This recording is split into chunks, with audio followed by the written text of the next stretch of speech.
Tip the Balance crew, I am so excited to welcome, look at these three faces, these three lovely ladies to our, what I've called my parent and child support team.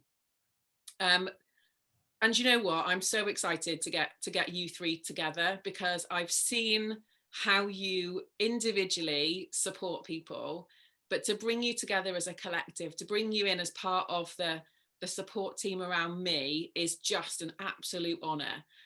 You've got some seriously exciting things going on at the moment, but we got to wait until the end for that. Because first of all, we actually need to find out who you are. And I don't mean this on like a deep and meaning spiritual level, but who you are as human beings first, before we talk about your business. So Chris, I'm going to come to you first. Tell us who Chris is. Right, so I am Chris. I am a single parent. I have 3 children. I have 1 by heart and 2 by birth, which means I adopted 1 when she was 16 years old. So she lives with me as well. So I have 3 children. I have 3 parrots and a dog, because I don't do peace and quiet. Anyone I can talk to, I will, hence the pets. In my personal life, I've not long finished university. I finished a master's last January. I'm a complete geek, love learning. You can always find my head in a book, head in the clouds, but yeah, I have a good time doing it. That's amazing. Lorna, I'm going to ask you to follow that now. I feel a little bit unfair kind of asking you to follow that kind of introduction, but tell us a little bit about yourself, Lorna. So I'm Lorna. I'm a mother of 2 lovely children, a wee boy and a wee girl, and a little dog they all bring me great joy. I am also a lifelong learner, and I love a good book.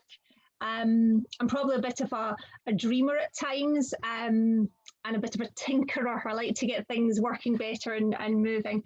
I love to be outside and be in nature.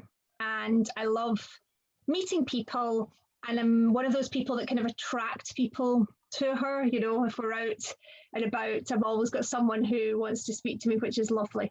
So that is me. And we're going to hand over now to someone you know very, very well. Jackie, over to you. Thank you very much. Yes, Lorna and I met in the womb. We're twins. So that was our first introduction. It was very nice. So I'm Jackie. I'm a mum of 2 girlies, 11 and 14. I'm married to Ian, who's my good support and very good at making tea. And I have a bit of a mini zoo going on. I like the rest of you, I do love pets. So we've got rabbits, dogs, chickens, budgies, gerbils, a snake, and fish. So I spend quite a lot of my time outside and cleaning things. I love making everything, all the wee houses look immaculate and all nice and sorted again. So I do love out with my welly boots on, my feeding my chickens. So that's lovely. And go for big long walks with the dogs. I also love reading. I love writing. I'm writing a children's novel at the moment. I'm 20,000 words in. And I love crafting. So my passion at the moment is like needle felting. It's very satisfying just stabbing something a lot. And then creating something beautiful at the end of it. Very good stress reliever, that one. That's me. I love that. I'm glad I haven't got to follow that, to be perfectly honest, because they know who I am already. So let's kind of acknowledge the elephant in the room before we kind of go on and talk a little bit more about how you came to do what you're doing and what you do. So when someone is struggling at home, we know there can be a million reasons for that, but God, it's difficult to ask for help. Mm-hmm. So what are your experiences of people's fears? You know, what do you find that people worry about when it comes to asking? Because you guys are humans, you have families, you know, you're professionals that work in this field, but you're humans, you have families, you have demanding lives. But what do you find that people are worried about when they reach out for support for their family? Well, when lockdown started, I actually had 2 of my families where I work, One of them were going through a separation. During lockdown, you can imagine that was an absolute nightmare. So it was helping them to live together but separate until he could move out. Also, there was also a new family getting together, so a lady and her child and a new partner coming into that relationship as well, and how to make that work as a family. So yeah, it's people usually judge you. They think that they're the only person, and they're not the only person in the world. You know, it's like me, I'm a single parent, so she came to me as that single parent that's probably experienced it, where I could help. So, you know, but people do parent guilt and being the only person in the whole world that's gone through it, and it's a fear, you know, fear of being judged, you know, that their marriage failed or things like that. And we're all human, and we're all approachable people. So yeah, I think that helps. We do, don't we? We fear judgment, but actually we're probably judging ourselves more than anybody else is. You know, do people genuinely worry that they, you know, a form might get written about them, or, you know, they might start a process that they can't stop? I think so. I'm probably coming from this from two angles. So one is I work in the NHS as a children's occupational therapist. So I do meet families who, you know, have got real struggles, and they need the help. So they've maybe not necessarily invited the help, but when your child has got physical and learning difficulties, there's a lot of support that kind of wraps around you. And the idea of it is to feel very supportive and enabling. But I do think sometimes when I meet parents who, you know, I would agree with you, Chris, it's just the judgment of, and also I think the worry that there might not be something that can be done to help. You know, they kind of believe that they've got to maybe sit with this trouble, and they've got to sort of try and battle it out and work it out by themselves. And just that relief when you can reassure them that, yes, I see lots of people who experience what you're going through, and yes, there's many things we can try to help, and yes, those things have been successful. So just giving them that knowledge and a way and a path of how to do something is the relief. But I would say, you know, yes, judgment, and is this actually going to work? You know, can I get the help? And just, I suppose, worry about what maybe, you know, other people would think of them. But I would hope it was always done supportively and as enabling. Yeah, absolutely. And, you know, ultimately, so the parents feel empowered.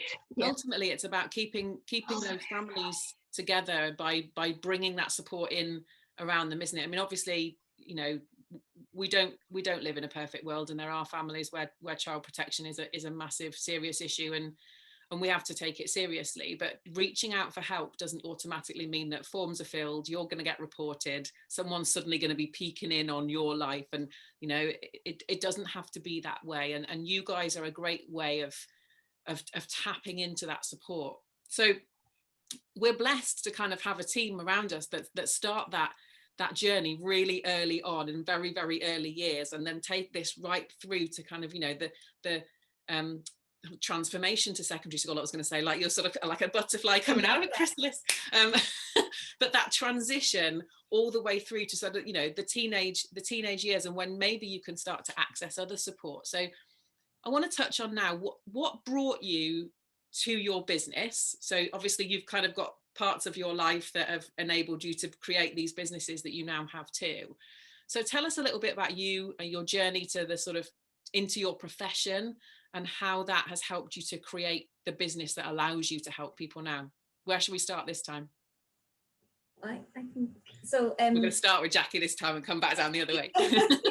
So I've been a primary teacher for 21 years now, and I think with my background in teaching and Lorna's background in NHS health and working with families, we just kept thinking there must be a way where we could actually support families like at kind of like the foundation level, at the roots level, rather than waiting till things maybe escalate. Because I think there's a lot of shame for parents when you don't know how to help your own child. And that feels really upsetting, to actually admit that you might not be the best placed person to support this child, but rest assured you absolutely are. And that was part of our kind of mission, if you like, with Precious Wisdom Coaching, was to put the the coaching tools into the hands of the parents, because one, it empowers them to support their own children, because they are best placed to support their own children. You know, they absolutely are. But also it was empowering the children to understand that they are, they are the kind of master of their own lives. They understand how their brain works. They're not told what to learn, but how they learn. And that empowers them. So we kind of had this idea that you could kind of break this sort of generational cycle, if you like, where we could actually support the whole family. By starting with the children, it will sort of filter into family life. So that's why we started with the storybook idea, because what's more natural than reading a bedtime story with your child? And even getting, you know, kind of like both parents involved, grandparents involved. It's just very natural that you could then have this storybook that you start off sharing together, and then it's this shorthand. So if your child is sort of thinking, oh, I can't do this, you could say like, well, that sounds a bit like an I Can't Harry. I wonder what he could think about this if he was an I Can Harry. Yeah. And, you know, you can turn it around and use the characters where you can think, well, how would Natombi cope with this challenge to come out your comfort zone? So it's those kind of ideas is how we kind of started it. And I've always loved writing and storytelling, and we both knew Lorna's, you know, job is like the chief occupation of children, which is play. So we just combined the two parts of our knowledge together. Yeah. So you're coming at this from a teaching background. Teaching background, yeah. Right. Lorna, so your background is so we hear about occupational therapy a lot. Look, I've heard that phrase so many times, and it's almost like, oh, okay, you're an occupational therapist. Do many people then actually say to you, what does that actually mean, Lorna? Absolutely. And then I throw the curveball in and say, and I work with children, and you can see them thinking, children don't have jobs. What is that? You know, what occupation? So yeah, so occupational therapy, not to bore you, but started in the war. And the idea is, if you can think of physiotherapy as in movement and manipulation, then occupational therapy was understanding that when people are engaged in meaningful activity, that they are motivated to do more.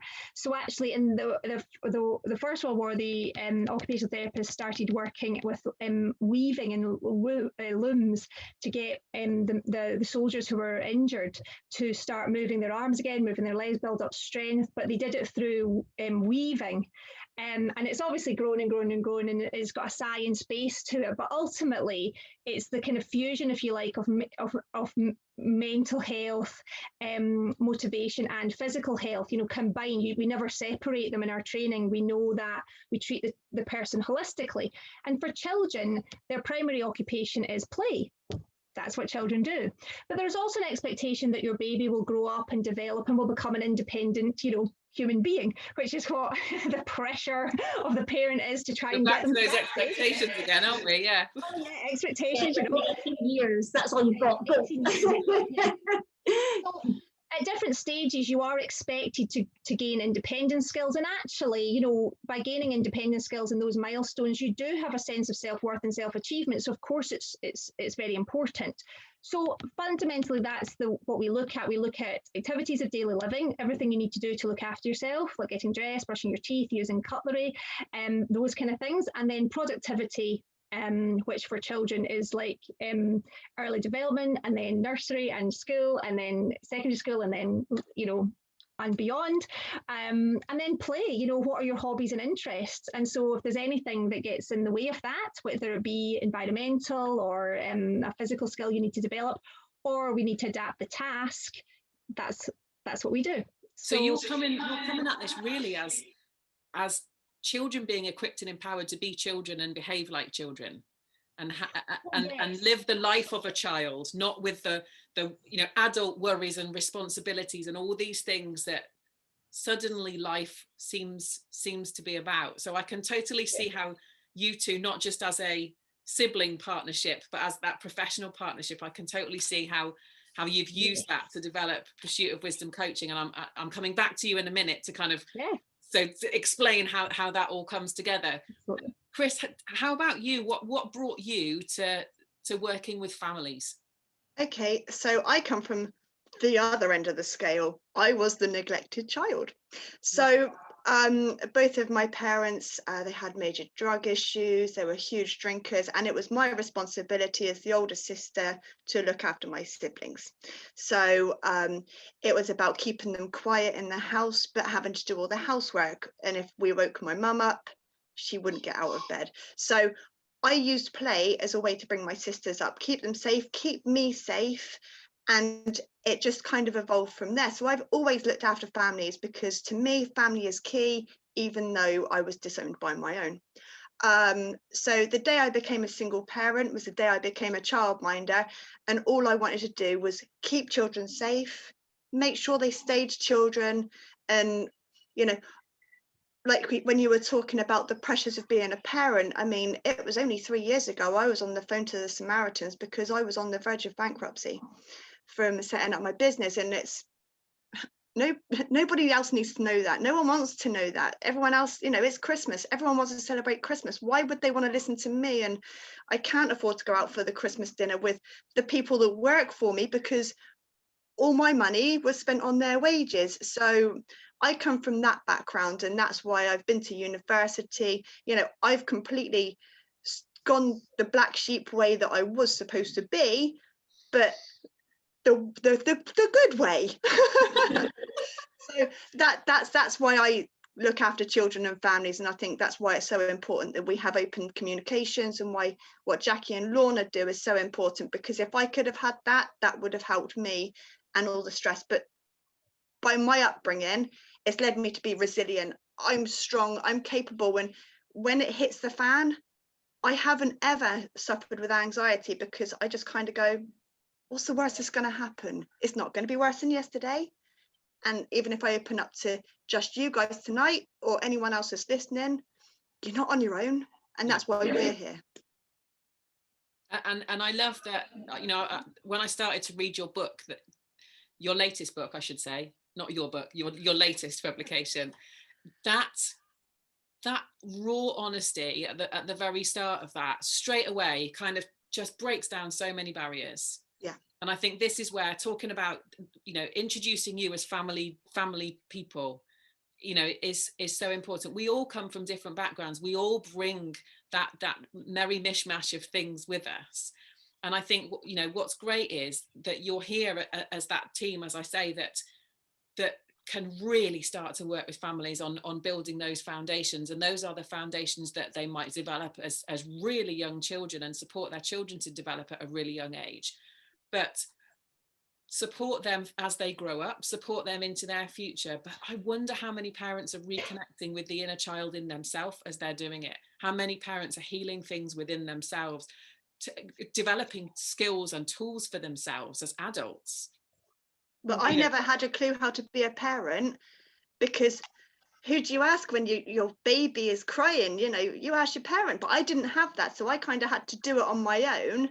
And that's when I started, you know, early years groups and Sure Start, so I could work with others and do it for me as well. So, you know, everyone comes from different backgrounds, but it's the community of people that work together that can make this really special. Absolutely. So let's talk about play work inspired learning then, Chris. So so how do you know, I'm thinking, if I was someone who was watching this and my family was struggling, how would I know whether I was the right, like, almost, I don't want to say, am I bad enough to like have to ask for help? Is this got to a stage, like, is there a level, like, is there a threshold that I've got to like cope with my own struggles, and then it's bad enough to get some help? You know, how do you work with families? What kind of things are you supporting families to learn to do that can just send them on a different trajectory? Okay, it's that stressed mum, stressed dad, stressed carer. You know, we all have it as parents. You know, I'm not doing enough with my child, I'm not teaching my child enough, my child doesn't do this, that, the other. And that's where you come to me. You know, why isn't my child writing? I can help you with that. They don't need to be writing, they need to be painting and getting messy. You know, my child's a fussy eater.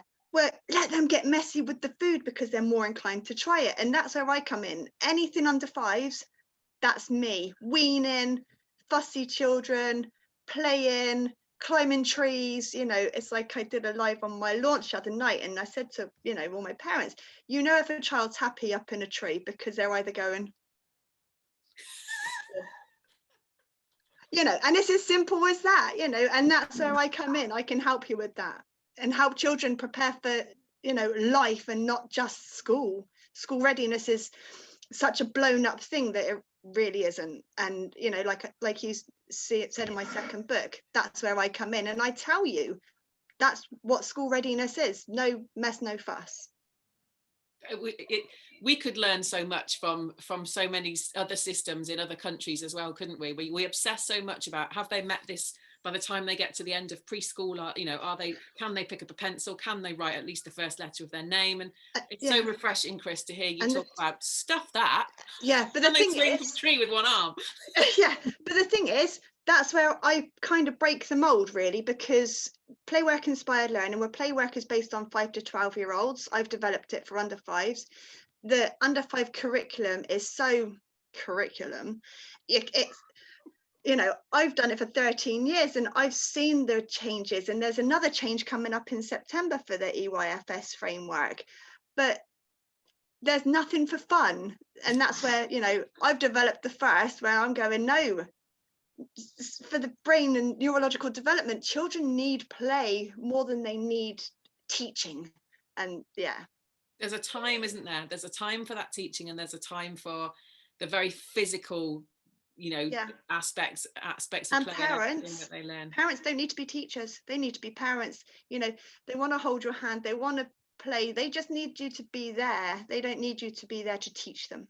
How much so many parents need to hear that message right now as children are preparing to go back to school. Jackie, you're an angel. I don't know how you've coped with the last year of trying to deliver teaching to your kids, but there are so many messages that so many parents that need to hear that message right now, Chris, that you're allowed to be the parent. You don't have to be the teacher, because thankfully we've got amazing superstars like Jackie that are delivering incredible lessons. That's what you qualified for, and I've got foundation degree and masters, but I'm the person that goes in and kind of just trashes it all and goes, let them play until they need to learn to sit at school. Then we work with that in preschool, but it's not what you think it is. It really isn't. So I'm that bridge between school, academic world, and play. Amazing, love that. So Lorna, let's kind of take it forward a couple of years perhaps, and talk about the work that you and Jackie do with Pursuit of Wisdom coaching and your Building Resilient Children program, and there are several layers to what you do and how you support families. So tell us how it works in your world. Yeah, so one of the, I suppose, key values that we have is that we wanted to make sure that anyone could work with us or have access to our programs. So we have, and again, we wanted to make it fun and engaging and really something that could fit into everyday busy life, because we are all busy. So we felt that the story was central to it. The brain loves a story. When you're told a story, you connect with the language part, and you put it into memories, and you really connect with a story in a much more different way than if someone was giving you information. So it's really important that. So the idea is there's sort of 6 steps, if you like, to wisdom, as we've called it, and it takes you on a journey. So the start of the journey is reading the storybook together. So I've got one here, handily to show. So that's I Can't Harry. So they're beautifully illustrated and a nice size story. And the idea is the first step is we share. So we share it together. So it's that switching off all the distractions and really getting connected together and sharing that shared experience as well. And you guys have written this story, right? Yes, we've written all the stories, I've written all the stories. And then step 2 is we reflect. So that's at the back of the books. And that's just having a time together where you reflect on how that story made you feel, what it reminded you of, how you felt about some of the characters, and just really hearing, and we do really encourage parents, tell your children, that reminded me of something. They love to hear your stories. They love to hear when you were growing up and what that reminded you of. And the other thing we're saying is, be really, be honest. We're very guilty of just holding a lot of things in our minds and working things out, and our children just see us, like doing it. But actually letting them know, like, oh, I'm worried about that, or I've got something coming up and I'm feeling anxious. I'm just going to breathe, or use some of my techniques that we learn. So one of the stories is the worry, and then you basically can stop there if you wish. If you want to take your wisdom journey further, that would be the accompanying workbook, and that's got the steps. The rest of the steps in there. So we've got explore. So that's when we try that we will break it down and explore sort of some of the trickier concepts. So for instance, in I Can't Harry, if we're talking about our self-talk, how we speak about ourselves, we'll explain that. And if we want to give more information to parents, we've got a parent sticker. And if it's a child's page, you know that you work through that with them. And we explore things like, imagine if you knew that you actually talk to yourself, and what you say to yourself is important. So as a child growing up, imagine if you keep saying, oh, I'm a really bad speller, or I can't spell, or I'm stupid because I can't spell, that actually starts, your brain hears that and you actually start believing it.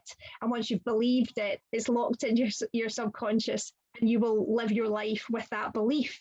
And it's just absolutely astonishing to think, imagine a world, as Jack and I often do, where you knew that at the age of 7, 8, 9, and you knew how to speak nicer to yourself, speak kindly to yourself, speak encouragingly to yourself, and you overcame that limiting belief, and you actually got the help you needed, or you realized that spelling doesn't equal intelligence.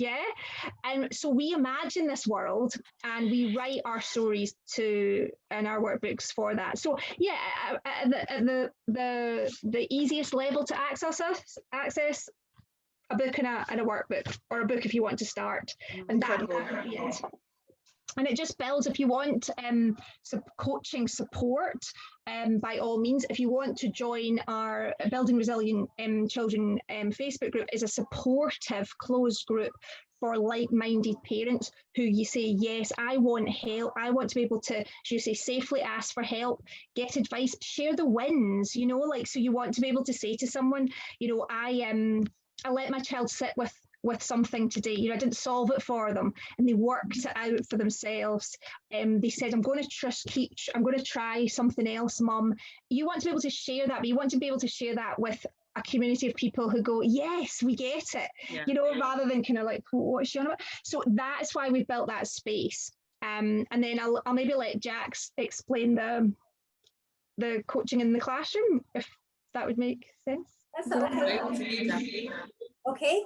So obviously we realised one pathway for our pursuit of wisdom was with the caring parents. They're in the right place to do that. But we also feel that very caring and empathetic teachers who want to build resilience, confident children in the class, who are able to be solution focused, not problem focused, can resolve difficulties for themselves, can advocate for themselves.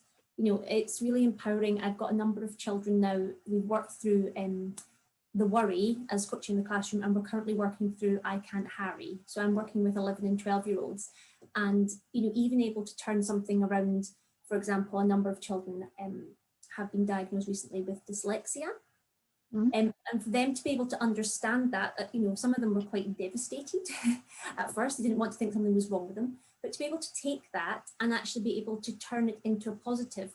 I've now got children standing up and saying to people like, hi, I'm going to do my presentation now. Sorry if there's a few spelling mistakes in my presentation, but I'm dyslexic. That's my superpower. And I'm really amazing. I'm amazing at talking, so sit back and enjoy this show. It's actually turning it into saying, well, like my superpower is being able to listen really well. So give me the information, I'm going to listen to it all, and then I'm going to summarize it for you, because that's my superpower, because I'm dyslexic. You know, my superpower is drawing. So I'm going to draw my ideas down because I prefer that than taking notes, because my superpower is dyslexia. So it's about taking something that they maybe find would be a challenge and being able for themselves to rewrite that into a more positive, and we call them push me forward beliefs. Brilliant. So rather than hiding and having shame around what you can't do and putting all your energy into hiding what you cannot do very well, it's actually about saying, actually, this is who I am, authentically me. This is what I find challenging. And the reason I find this challenging is because of that, and actually owning it. And the difference in children when they've actually been able to stand up and own maybe what they have always tried to hide for years and years and years, but to stand there and own it, know that it's part of them and know that it actually makes them special and unique is so wonderful to see. And it's lovely to be part of. And when we were doing some shade and shine talk today, you know, we were making our shade and shine talk personas, and the ideas that the children had, the acting out that they did, that these creatures had come to life. It was just so empowering. They actually acted out scenarios of things that they'd been thinking to themselves, and just to understand that it's just a voice, and actually it's your own voice. This is all self-talk work, isn't it? This is all the self-talk work. Yeah, it's just their own voice, and they're shocked at why they would speak to themselves in such an unkind way. But a little boy I was working with today, his favourite is comparison. So he always compares himself to somebody else, and it then just doesn't get started. So we were having a chat today about how he is comparing somebody's end to his beginning. And I said, when we have the antidote to comparison, it's speaking the truth of the matter. It's not building it up and saying that it's something it's not. It's actually explaining the truth is the reason that person is good at that is because they put a lot of practice in. They're very well practiced at it, and it's very much sits in their comfort zone. The reason you don't feel comfortable is because this is new to you. You haven't practiced enough. But with practice, you could get better if you opened yourself up to that possibility. So it's actually getting them to understand that it's just a voice and they don't have to listen to it. It's amazing, isn't it? Because I'm sitting here as an adult listening to you guys going, I wish I knew some of this stuff now. These are the things I have to remind myself as a 45-year-old adult, you know, with a relatively rational brain. But, you know, when the other day I had to actually have a word with myself because something went wrong, and I began, like, self-beat up. You're an idiot. I can't believe you did that. And I just thought, it's just a voice. Yeah. You're just a human and you made a mistake. Get over yourself. And then I'll take it again. But I was down that road quite merrily, telling myself all sorts of things. And it's just thinking like, stop. Is this helping you? Yeah, it was like, so my personas are negative Norma and positive Pam. And positive Pam's kind of like Australian in my mind. I don't know why. But that's who she is. So when she comes out, positive Pam, what would she say? So I always like, what would she say about this? And she always has something really useful to say. So I like to listen to positive Pam a lot. And negative Norma can just quieten down. It's so clever, isn't it? Because I remember someone saying to me not that long ago to give my inner voice, my inner critic, give them a name. And I said, okay, and not really knowing where we were going with this. And she said, you understand why, right? And I'm like, no. She said, because when that voice is going, you can tell her to piss off by name. And it's so much more powerful. And I was like, oh my God, yeah, it really is, isn't it? But just hearing you talk about empowering and educating children, you've been doing this with sort of P4s, which are year 3s, right? So year 3 up to year 6. But I can totally see how loads of these things can translate into that, as we said, that transition to secondary school, that time where they already are facing worries in life. And yeah, because it's very much secondary school is the fear of the unknown. You just don't know what it's going to look like, what it's going to feel like. And so we just go to our worst case scenario. They blow it all out of proportion, as we all do. I have that with my babies when they're in preschool, when they're looking to go into school. And I absolutely love the fact that although we are all teachers, we are more concerned about their holistic and spiritual development far more than the academics, because everyone seems to forget that, we need to give these children the resilience and the strength and the courage to get into adulthood in one piece. And the thing is, I think education is sort of, the concept of it is evolving. It used to be very much like a bit of a factory in one end and out the other, boom, you know, onto that, you know, get your career for life. And I don't think it is like that now. I mean, in my own experience, I actually was very unwell at the age of 17. And when I started my career path, I actually kind of had to stop for 2 years. So like, although like you had this vision of what you were going to do, life sometimes comes along and says, it's not going to look like that. And you just have to think, well, what's possible? What can I do if it's not that? And you know, not everything's about you know, examinations and things like that. And as you've just proven, Chris, you can actually go back to school. You know, it's not just a case of, if you didn't get it quite right in those years, then it's all over for you. I'm terribly sorry. Yeah. It's not about that. It's seeing where you are as a human being, what it is you want to do, and know that you've got options and choices. I always wanted to be a teacher, but the situation I was in when I was 18, 19, there wasn't a chance on this earth that someone like me would be a teacher. But now I'm 41 and I teach adults, children.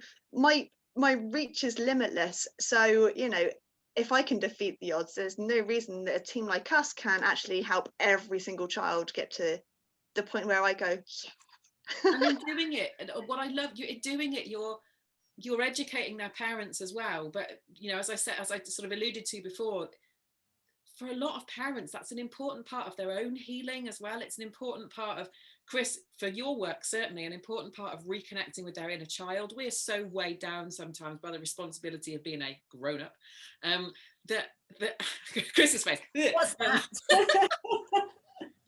So, you know, how easy is it, Chris, for not only this kind of work to change things for the children, but how easy is it for us as parents to change our behaviors, to change that pattern of events for our children, and you guys too, with what you're doing? You know, you can't put a time scale on it, can you? Because, well, actually within 3 weeks sorted, but you know, what does it come down to, that sort of? Well, we've actually had a colleague of mine happened to be using the Worry storybook for her class, and she actually took it home to like read through and get to know a bit better. And her daughter had been crying herself to sleep for like 3 nights in a row, just with worrying about school and friendships. And she actually read the storybook with her. And then she just actually sent me a message. She said, I'm sitting in my room and I can hear my daughter in her bedroom giggling, drawing her worry, interviewing it, finding why it's there. So actually that transformation came at the end of a story, because she just was able to see the situation, the truth of the situation, and for what it was, and realize she actually had power to change it. Whereas she felt helpless before. She felt things were being done to her, and she just had no choice but to endure it. Whereas actually by reading the story of the worry and inviting her worry to tea, she was actually able to understand why her worry was there. It was warning her about something. Actually maybe teaching her less about what true friendship was. If they didn't sound like your friend and they didn't act like your friend, they possibly were not your friend anymore. And that was okay, because then you had options. You didn't have to just sit and take that. You could choose a different way for yourself. So she actually got that within, 15 minutes of reading the story. And you guys, you talk about, you've got your progression through, the story, the workbook, the sort of coaching and support behind that. And then Lorna, we're going to touch on this when you and I connect with my sister-in-law as well. But you have that extra bolt on for a parent as well, don't you? Tell us just briefly about that and how that kind of wraps it all up almost. Yeah, so kind of like we said, like mums kind of lost in motherhood. So quite often it is, well, the majority of time we're approached, the mum is leading the request for, to how can I help my child, right? So the mum's kind of leading it. And you're absolutely right. When you do start doing this work, there's either a mum who's quite worried. So my daughter's very anxious and she lacks confidence. And I myself have always gone through life being quite worried and lack confidence. So first of all, that mum maybe doesn't know exactly how to help her child because she's not overcome those things herself. And then when we start doing work together, or they maybe buy the worry workbook and the storybook, the mum kind of does then sort of think, gosh, I think I'm ready to address some of that. You know, I want to sort of deal with some of my stuff, you know, and you do get a bit lost in motherhood and always caring and taking care of people. And so the sort of third element to it is, you know, parent and child, teacher, and then really empowering mums to work through anything they need to work through so they can be the best version of themselves, but also and support their children. So that's the kind of three parts to it, if you like. So yeah. So Chris, do you see the child coming out in the parents that you work with, as well as you're encouraging them to really focus on playing with their children? Do you get that joy of seeing their child come out? Yeah, and the thing is as well, is like, for me, it's almost telling parents to step back a little bit, because sometimes we're so on our children, you know, they've got to do this, they've got to do that. And, you know, just like I say, a bored child, when they say to you, I'm bored, the bored child is so much more imaginative than the child that has something done for them. And that's where I kind of go, you don't have to be on your child, just take a step back and just enjoy them. You know, your baby doesn't need entertaining 24/7. It stresses them out like it will stress you out. Take that step back and let them turn their head and not look at you. And they don't need to look at you because something else has taken their interest. So it's almost helping the parent establish parenting without having to feel like they have to be on parenting. They are working as a parent, but they can still be Chris or Jackie or Lorna. They can still be very much themselves and parent as well. There's a huge amount of almost emotional permission in what you guys empower yes, parents. I was just thinking that word permission is really important. Sometimes just, am I allowed? Yeah. And no one tells you. No one tells you whether you're allowed to or not, which is why I wrote the parents guide, to help parents to just go, you know what, it doesn't matter. You know, the parents guide gives you examples of just being a parent without, you know, you should be doing this and you should be doing that. Actually, no, you should be just doing this. Take the pressure off. Love it. So I really want to find out what the kind of exciting things that are brewing for you guys at the moment are before we wrap up. But just to sort of really be clear, and we're going to put all of your contact details with this video in the many places that it's going to end up. But how can somebody start working with you guys? How can they sort of tap into your knowledge? So Chris, let's start with you. How can they tap into your knowledge? How can they get this planet of information and exciting ideas that is going on in your head? How can they access that? Okay, so I actually have a practitioner's book. So this is for every professional that works in early years, or I did release this on Saturday, which is a parent's guide. So that will give you all the information that you need just to be a more natural, comfortable parent. But yeah, I'm on Facebook as well, so Play Work Inspired Learning. I'm the only Play Work Inspired anything on the internet, so just type in Play Work Inspired and that's me. And what I really enjoyed about reading the parent guide in particular is I felt like you were talking to me. And I love a book like that. I love a book that is conversationally written, because I felt straight away it started with, it's okay. So straight away I was like, oh, right. And then I can read it and absorb it. I'm not like, I've got to learn. Okay, I've got to study this book. I've got to highlight it and make some notes. Yeah. I just felt like you were talking to me. And that's what I've done with a practitioner's book. Yeah, that's what I've done with a practitioner's book. I can sit and I can waffle at you and give you all the academic stuff to fill you for months. But that's why I studied. I filled my head full so I can just present it to you as a regular person, because no one needs to know the stuff that goes on up in here. But you've written a practitioner's book with years of experience as a practitioner. Yeah, so absolutely. It's not the telling, it's the listen. I know how this works. Yeah, well, it's like before I moved up to Gloucestershire, I ran parent and toddler groups. So I was breastfeeding support, I was family support. But then moving up here, I started as that little childminder with 3 children a day, and then parents kept having babies and I kept being referred to, and so then I became childcare on domestic premises, which meant I had 22 children a day in my house. And then my landlady decided that was it, she was selling up, so then I had to find another way to make it work, so I became a nursery. So, you know, I've never been in a nursery. This is my interpretation of what I think big childminder is, you know. So I come from every line of childcare along the way. So yeah, every element of what I've done in the past has actually come to make the practitioner's book. Isn't that a wonderful place where you bring so many threads of your life to the point where you're like, now I have a gift that I can share, and you absolutely believe in your core that gift is worth sharing and it is a powerful gift. So it's fab. I'm so excited about that. And how about you, Lorna and Jackie? How do people connect with and work with you? Well, we have our Facebook page, which is Pursuit of Wisdom Coaching, and from that you could join the Building Resilient Children group. And we've also got Coaching in the Classroom closed group for the support group for teachers as well.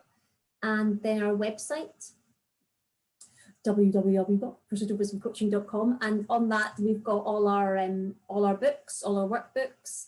Am I allowed to mention the merch? Yes. Yeah. I annoyingly have not brought them down with me, so I'm really quite disappointed. Is Shannon nearby? Lorna, you've always got Shannon on a call. I usually always have. I do love a bit of merch. So our little logo is our Shannon, the owl, because Shannon means small but wise. So our motto is like, all children can be wise for their size. It's like age and size is not a barrier to wisdom. Okay? You're a very wise 5-year-old. So we have a lovely local toy maker, Julie, and we showed her this flat 2D representation of Shannon the owl, and she created that. So they're handmade owls. So as part some of our things, you can have a little owl a little Shannon to snuggle up with as well. I don't know if you've got the worry, because she also made us the worry from. No, I did have, and then my wee boy. This is our worry in our book. This is what Alfie thought his worry looked like when he imagined it. So she also made one of these in 3D. It's super cute because one of our things is invite your worry to tea. So like my daughter, for example, she likes to, in fact, my elder daughter made a prototype. So my daughter likes to come down and she gets a little worry out and she just talks to it and finds out why it's there, and then that makes her feel a lot happier, because then she's like, oh, it just turned up because I'm going to try something new and I didn't know how to do it, so now I'm going to put a plan in place, I'm going to practice this, and I'm going to talk to you, and I'm going to do this, so I've got an idea of what's going to happen before I try it. So that's really nice as well. Yeah, so all of those things, your books, your workbooks, your merch, they're all on the website. The merch, yeah, I'm trying to broach into like pens next, maybe, or a pencil. We all love a bit of merch, don't we? I really want to go for a board game, and I Can't Harry. There's a board game we've created. I'm wanting to take it to the next level. So this is the perfect link. This is a seamless link. You'd think we planned this, ladies. So the merch is obviously a big part of the exciting plans for Pursuit of Wisdom Coaching as we go into 2021. And the coaching in the classroom is kind of in its pilot and infancy stages, isn't it? So is this the big focus for you guys in 2021? There's probably quite a few, but coaching in the classroom is one for definite. We're hoping to do a soft launch of that at the end of March, and that will be to launch coaching in the classroom, the worry. Then it'll be I Can't Harry will be the next one that is launched. We're also developing what we call the Phoenix Project. That's for our teenagers. So it's almost like that kind of when you're sort of like coming out of like your kind of childhood, and you kind of lose yourself a little bit. You don't quite know what you like, what you think. You're influenced by this person, and then you're influenced by that person. You don't really know. Familiar, mum of teenagers. Yes. Well, I thought, hand on heart, that when you became 16, you forgot everything. I genuinely thought it was like a restart, and the whole of the 16 years previous would be gone, and I'd wake up like almost brand new to the world. I never knew that it just continued. Carries on. 16 years plus 1 day. Oh dear. Yeah. I guess for you guys, your kids are approaching teenage years, aren't they? So will your program evolve as you kind of go on? yeah, my eldest is 14 now. So yeah, we've got that. So the sorry, did you want to say? So the coaching.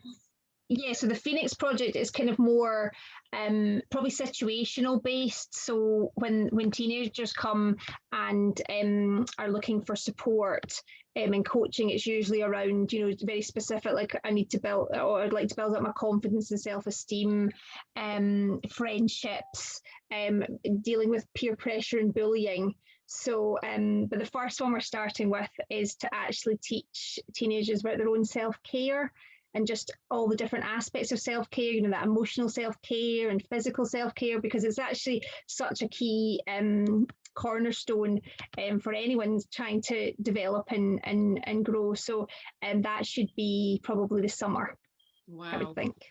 And then the next that I want to do this, because I'm really excited about this. So one of our books is called Cass and Little Flower. And this is a story about that's been written for what we like to call the orchid children.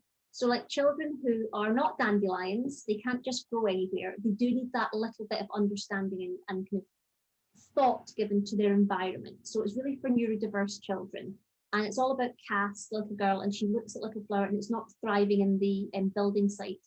And all the other plants just tell her to be less. If she was just less sensitive, less, to the noise, to the sun, she would be fine. But she can't be because she's not fine. So Cass actually has to change her environment for her. And that's when she blooms. And so we have at the back, we've kind of created 4 personas, if you like, who are like superpowers of when you have like sensory overload, which we all do have sensory preferences. It's just sometimes as adults, we just get to avoid the things that make us feel really overwhelmed at times, or we have better coping strategies. So it's having like recognizing what your superpower is and then knowing how to resolve it. So the workbook is coming and I'm super excited about that. I think that's going to be a game changer for teachers, for parents, for children, that they can actually understand, I just find that noise too much. Mm-hmm. Or, I've learned a lot with Lorna, with I love my jewelry, that sometimes that in itself, this necklace might be far too distracting for a child in my class because all they're doing is watching the light bounce off it rather than focusing on the instructions. So it's giving real practical strategies of what works best for your child, so that as a parent you can advocate for them, but a child can obviously advocate for themselves and say, actually, I don't like being bumped, so can I stand at the end of the line, please? Yeah. So I know that no one's going to bump me. Or can I face that boring wall because all the posters that my kind teacher has put up to tell me everything I'll ever need to know through a poster, as we like to do, is actually distracting me so much. I have no idea what you've said for the past 5 months. Yeah, interesting. So I am really excited. They're probably the three big rocks that are coming this way in 2021. And just for the sake of completion, Lorna, because I can't leave it dangling, we've talked about the worry, we've talked about I Can Harry, we've talked about Cass and the Little Flower. So, and Tombe, tell us about that. Oh, so the other 2 in the library so far, although I was delighted when Chris said we've got a story, it probably won't be this year, but it's about Ruby Ripple and her imagination, because you're absolutely right, when children get bored. Ruby Ripple. Yeah, so that is coming. That is coming. Because we're terrible for, we need to focus. But so the Tomby's idea. Yeah, we need to focus.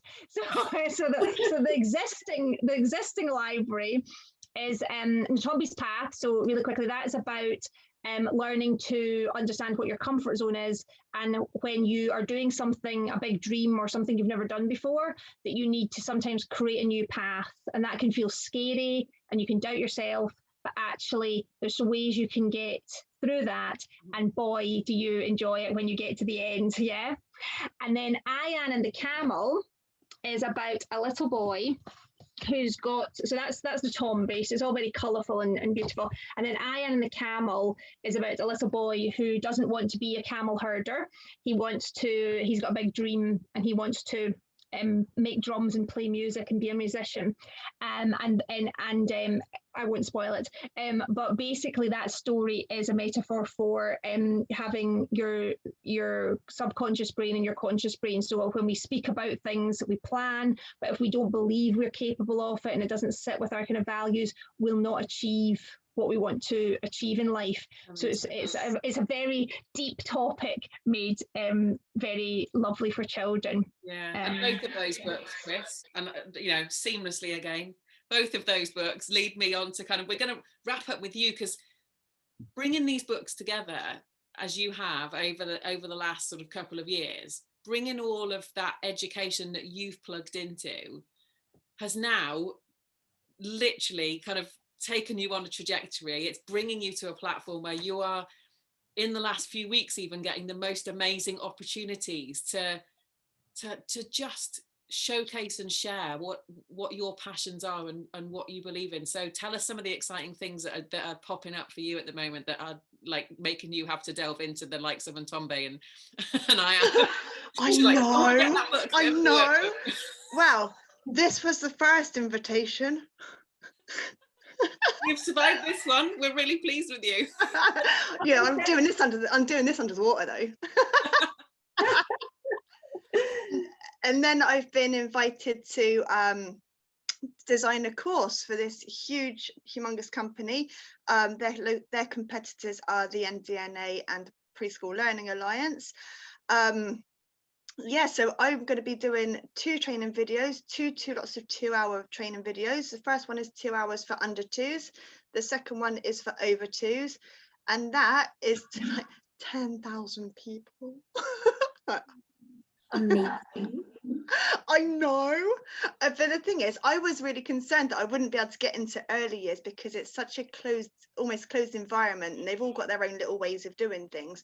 So yeah, this, you know, I said to, you know, you can access the practitioners, but unless you've got understanding management, then they're never going to understand, they're never going to want to take it up. So this has got me straight into the management level. So it's going to be brilliant. Children are just going to thrive. You know, I'm going to be able to send little resilient children that are brave enough, you know, not only will they know their colours and their shapes and their names, but they'll be able to be strong enough to go, I know the answer, miss. Oh, yes. Because if you can't prepare children to be brave enough to put their hand up, well, we've already failed them. And that's what I want my little guys and my families and my practitioners to understand, that we need to give them these bravery skills and the courage and the strength and, you know, sense of self to be able to go, oh, I know this one. Yeah, so, yeah. That voice. Yeah, every absolutely. single child to have that voice. What a great opportunity. So finding yours, Chris, through pages first, and now through being able to share that message yourself and go out as a speaker, as a consultant, to be able to work with these establishments. Absolutely. You guys are working right the way through every system that your careers have allowed you to access all those skills that you have collected along the way to build, to oh my God, shape a future generation to have such a different life, to be prepared and have a for the voice. likes of, to be prepared for the likes of what we've just gone through in the last 12 months as well, and how much more resilient they're going to be because of that. Thank you, all of you, so much for your time. Thank you so much for being part of the tribe. And I'm really proud to showcase you, and I'm really proud to work with you, and I'm a very proud champion of the work that you're all doing, as someone who has worked as a teacher and who has children of her own and who is passionate about, you know, we say, don't we, every child matters, but it sounds so twee. But Chris, what you say there about every child having that voice, every child being able to use that voice to share whatever they need to share, the good, the bad and the ugly. And sometimes it is, you know, we live in a real world, but to know that there is support for families out there that isn't just fill a form in and wait for 6 months for someone to get back to you for an assessment, but someone that can help families to do something different in days, is really, really powerful. So you guys rock in ways that you possibly don't even realize. Jack and Lorna, you've helped me and my family. And Chris, I am loving reading your book at the moment. So thank you so much, all of you. And yeah, I can't wait to catch up with you all again soon.